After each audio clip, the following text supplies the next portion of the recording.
ओम शांति। 3 सितंबर 2022। बाबा के महावाक्य।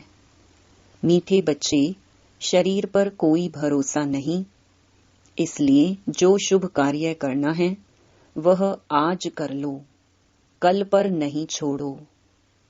प्रश्न: अपना खाना आबाद करने अर्थात मालामाल होने की युक्ति क्या है? उत्तर: शिव बाबा को अपना वारिस बच्चा बना दो तो वह तुम्हें 21 जन्मों के लिए मालामाल कर देंगे। यह एक ही है जो सबका बच्चा बन सबका खाना आबाद कर देते हैं, परंतु कई डरते हैं, समझते हैं शायद सब कुछ देना पड़ेगा। बाबा कहते, डरने की बात नहीं, तुम अपने बच्चों आदि को संभालो, उनकी पालना करो, परंतु याद इस बच्चे को करो तो तुमको लाल कर देगा। अगर इस बच्चे पर बलि चढ़े तो तुम्हारी बहुत सेवा करेगा। ओम शांति।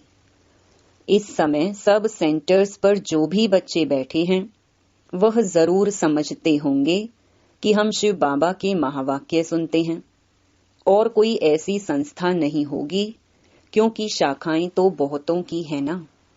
भल वह टेप आदि भी भरते होंगे, जहां उन्हों की हेड ऑफिस होगी, जहां उन्हों का गुरु रहता होगा, उनको ही याद करते होंगे।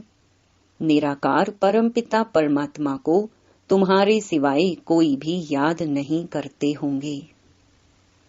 इस संगम समय पर ही पारलौकिक बाप आते हैं, बच्चों को बैठ परिचय देते हैं और बच्चे निश्चय बुद्धि हो उसी धुन में रहते हैं। परमपिता परमात्मा इस समय ही मुरली चलाते हैं।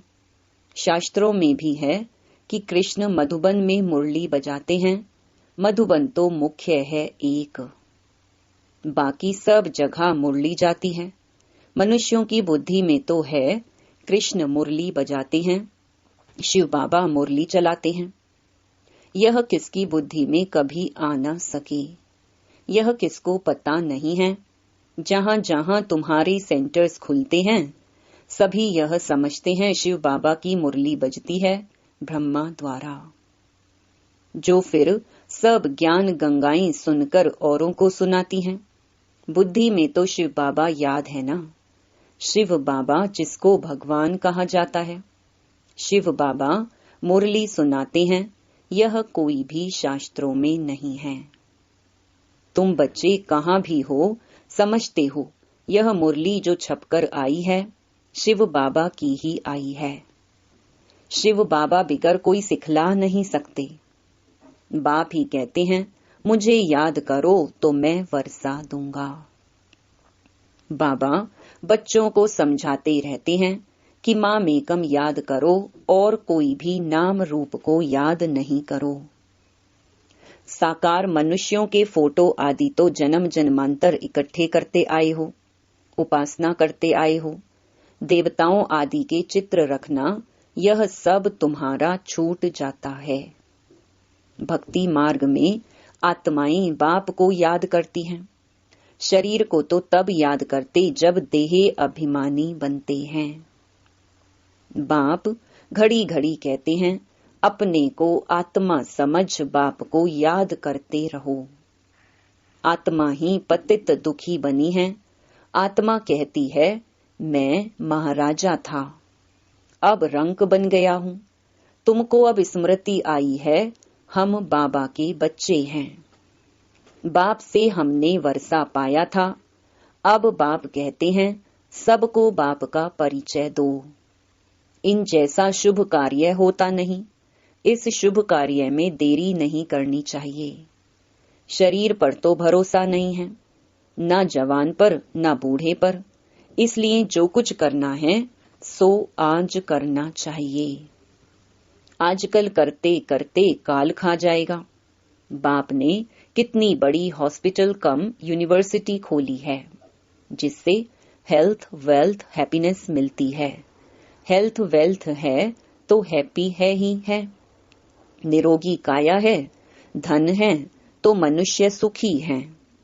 तो बाप कहते हैं, जिसको शुभ कार्य करना है कर लो, सिर्फ 3 पैर पृथ्वी लेकर यह हॉस्पिटल खोलो, सबको बाप का परिचय दो।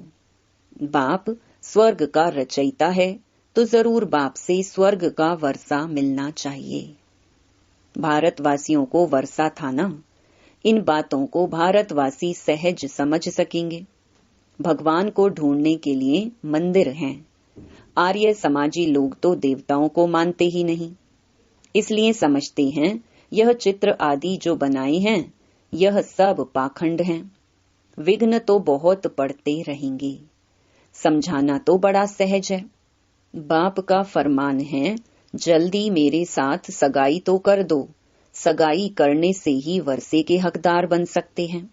बाप रूहानी सर्जन हैं, तुम उनके बच्चे कहलाते हो, तो तुम भी सर्जन ठहरे।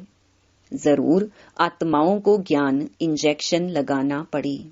मन मना भव, यह बड़े ते बड़ा इंजेक्शन है। बाप की याद से ही सब दुख दूर हो जाते हैं। योग से पुण्य आत्मा बन जाते हो। यह एक ही दवाई है योग की। बच्चा जन्मता है, बाप की गोद में जाता है और वर्षे का मालिक बन जाता है। तुमको अभी पता है कि हम बेहद के बाप से वर्षा लेते हैं, याद से। याद में ही अनेक प्रकार के विघ्न पड़ते हैं, इसलिए याद को पक्का करते जाओ। सिर्फ 3 पैर पृथ्वी के लेकर यह हॉस्पिटल खोलो। यह 3 पैर है ना, नहीं तो ऐसी ऊंच कॉलेज के लिए तो 50-60 एकड़ जमीन होनी चाहिए, जहां बहुत मनुष्य आकर पढ़े। ज्ञान इंजेक्शन लगाते जाएं। गायन भी है कि 3 पैर पृथ्वी के नहीं मिले थे और फिर विश्व के मालिक बन गए। तुम विश्व के मालिक बनते हो ना। 3 पैर पृथ्वी के कोई बड़ी बात नहीं, फिर आहिस्ते आहिस्ते बढ़ता जाएगा। फाउंडेशन लगाया तो कितने सेंटर्स खुल गए, कितने कौड़ी जैसे से हीरे जैसा बनते हैं। करने वाले को ही बहुत फायदा है। बहुतों के कल्याण के लिए ही हॉस्पिटल अथवा कॉलेज खोले जाते हैं। यह भी ऐसे हैं, बाहर में बोर्ड लगा दो, क्लिनिक फॉर हेल्थ वेल्थ 21 जन्मों के लिए।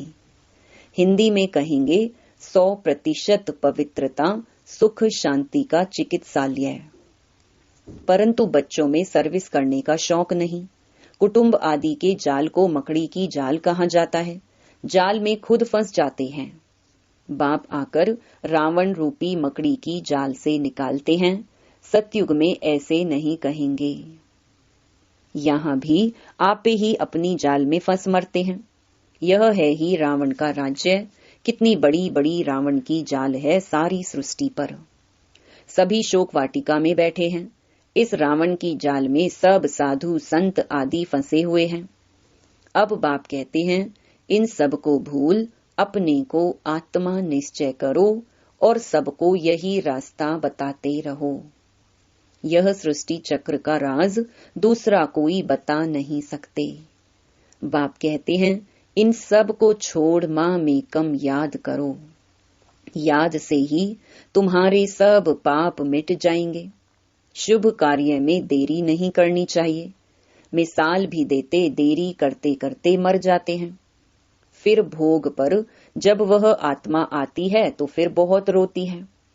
फिर बोला जाता है, देखो तुमने देरी की, आजकल करते करते काल खा गया, अब ज्ञान तो उठा नहीं सकते हो। ऐसे ऐसे उल्हना दिया जाता है। बहुत बच्चे ख्याल करते हैं अच्छा कल यह करेंगे, फिर मर जाते हैं।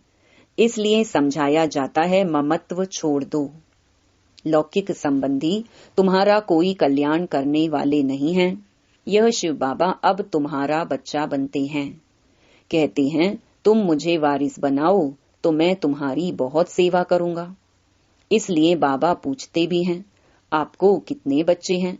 मुझ शिव को अपना बच्चा बनाया तो माला माल हो जाएंगे 21 जन्मों के लिए। कन्या तो अपने घर जाती है, बच्चे के लिए कितना हैरान होते हैं। बच्चा नहीं होता है तो दूसरी तीसरी शादी भी करते हैं। बाप कहते हैं वह लौकिक बच्चे तो तुम्हारी कुछ भी सेवा नहीं करेंगे। यही एक सबका बच्चा बनता है, एकदम सबका खाना आबाद करने। परंतु कई डरते हैं कि सब कुछ देना पड़ेगा, क्या होगा। बाप कहते हैं अपने बच्चों आदि की पालना तो करनी ही है, परंतु याद इस बच्चे को करो, यह तो तुमको लाल कर देगा। काशी के मंदिर में जाकर बलि चढ़ते हैं, समझते हैं शिव पर बलि चढ़ने से जीवन मुक्ति मिलनी है। वास्तव में बात यहाँ की है, कहाँ की बात कहाँ ले गए हैं। अगर तुम इस बच्चे पर बलि चढ़े तो यह तुम्हारी बहुत सेवा करेंगे, स्वर्ग में महल दे देंगे। वह बच्चा तो कुछ भी नहीं करेगा, करके ब्राह्मण आदि खिलाएंगे। मनुष्य दान पुण्य आदि जो करते हैं सो अपने लिए ही करते हैं। तो यह हॉस्पिटल खोलना कितना पुण्य है। साहूकार लोग तो 10-15 हॉस्पिटल खोल सकते हैं। यह पैसे आदि तो सब खत्म हो जाएंगे। तुम किराए पर मकान लेकर 50,000 में 50 हॉस्पिटल खोल दो, फिर वह आपे ही अपने पैर पर खड़े हो जाएंगे। बाप कितनी सहज युक्तियां सर्विस की बताते हैं। गंगा के कंठे पर जाकर सर्विस करो, अपनी पीठ पर यह बाबा का परिचय लगा दो, आपे ही पढ़ते रहेंगे। देह अभिमान छोड़ना है।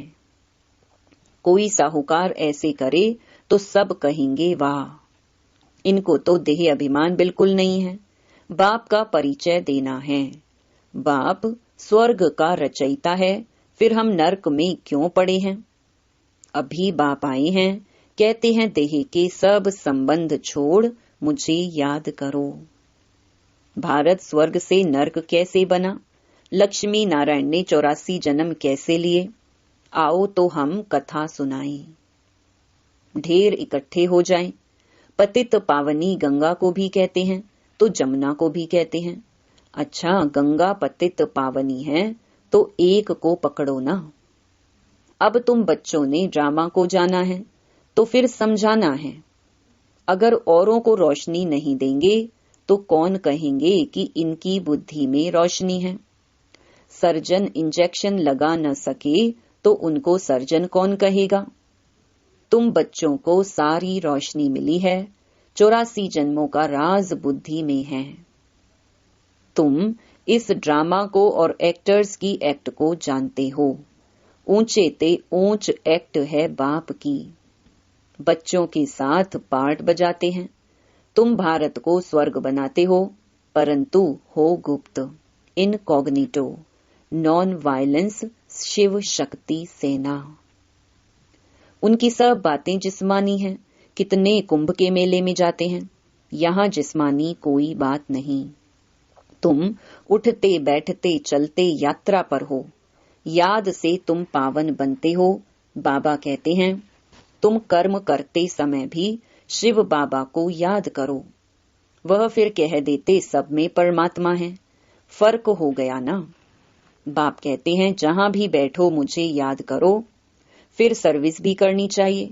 मंदिरों में बहुत भक्त जाते हैं, बस यह चित्र पीठ पर लगा दो, बाप का परिचय देते रहो। युक्तियां तो बहुत बतलाते हैं, शमशान में जाकर समझाओ निराकार बाप की महिमा और श्री कृष्ण की महिमा। अब बताओ गीता का भगवान कौन। साथ में चित्र भी हो। सर्विस तुम बहुत कर सकते हो, फीमेल करे व कोई कुमारी करे तो अहो सौभाग्य। कन्या तो सबसे अच्छी। कन्याओं का कन्हैया बाप है निराकार। कन्हैया कृष्ण नहीं था, यह है बाप। बाप को ख्याल आता है कि बच्चों को कैसे सिखाऊं। कल्प पहले भी ड्रामा अनुसार ऐसे ही समझाया था, फिर आज समझाता हूं। तो तुमको भी अंधों की लाठी बनना चाहिए। जिन बच्चों को परिचय मिलता है वह फिर औरों को ले आते हैं, उसका भी पुण्य होता है। अपने पास हिसाब रखो, जितना करेंगे फल तो मिलेगा ना। कोई को ले आते हैं तो उनका भी बहुत कल्याण हो जाता है। इस धंधे में बच्चों का बहुत अटेंशन चाहिए। सर्विस नहीं करेंगे तो मिलेगा क्या। सर्विस, सर्विस और सर्विस।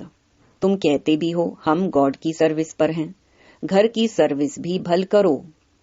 बाप शिक्षा देते हैं बच्चों को कभी विकार में नहीं जाने देना। अगर वह तुम्हारी आज्ञा नहीं मानते हैं तो जैसे नाफरमान बरदार ठहरे। अगर उसको धन दिया, उसने उससे पाप कर लिया तो उसका दंड तुम्हारे सिर पर आ जाएगा। बाबा तो राय देते हैं ना, परंतु बहुत हैं जो करके पीछे बताते हैं। तो बच्चों को सर्विस के लिए अनेक प्रकार की युक्तियां बताते हैं। तुम बच्चों को यही धंधा करना है, ट्रेन में भी यही सर्विस करते रहो तो बाप भी खुश होगा और भविष्य 21 जन्मों के लिए सदा सुख का वर्षा मिल जाएगा। अच्छा, मीठे मीठे सिकी लधे बच्चों प्रति मात पिता बाप दादा का याद प्यार और गुड मॉर्निंग। रूहानी बाप की रूहानी बच्चों को नमस्ते। धारणा के लिए मुख्य सार। पहला, माया ने जो बहुत बड़ी जाल बिछाई है, अब बाप की याद से उस जाल से निकलना है। शुभ कार्य में लग जाना है, किसी देहधारी की जाल में नहीं फंसना है। सबसे ममत्व निकाल देना है। दूसरा, ज्ञान की जो रोशनी मिली है वह सबको देनी है। देह अभिमान को छोड़ भिन्न भिन्न युक्तियों से सर्विस करनी है। अंधों की लाठी बनना है। वरदान, अनेक प्रकार के भावों को समाप्त कर आत्मिक भाव को धारण करने वाले सर्व के स्नेही भव। देह भान में रहने से अनेक प्रकार के भाव उत्पन्न होते हैं। कभी कोई अच्छा लगेगा तो कभी कोई बुरा लगेगा। आत्मा रूप में देखने से रूहानी प्यार पैदा होगा। आत्मिक भाव, आत्मिक दृष्टि, आत्मिक वृत्ति में रहने से हरेक के संबंध में आते हुए अति न्यारे और प्यारे रहेंगे। तो चलते फिरते अभ्यास करो, मैं आत्मा हूँ। इससे अनेक प्रकार के भाव स्वभाव समाप्त हो जाएंगे और सबके स्नेही स्वतः बन जाएंगे। स्लोगन, जिसके पास उमंग उत्साह के पंख हैं उसे सफलता सहज प्राप्त होती है। ओम शांति।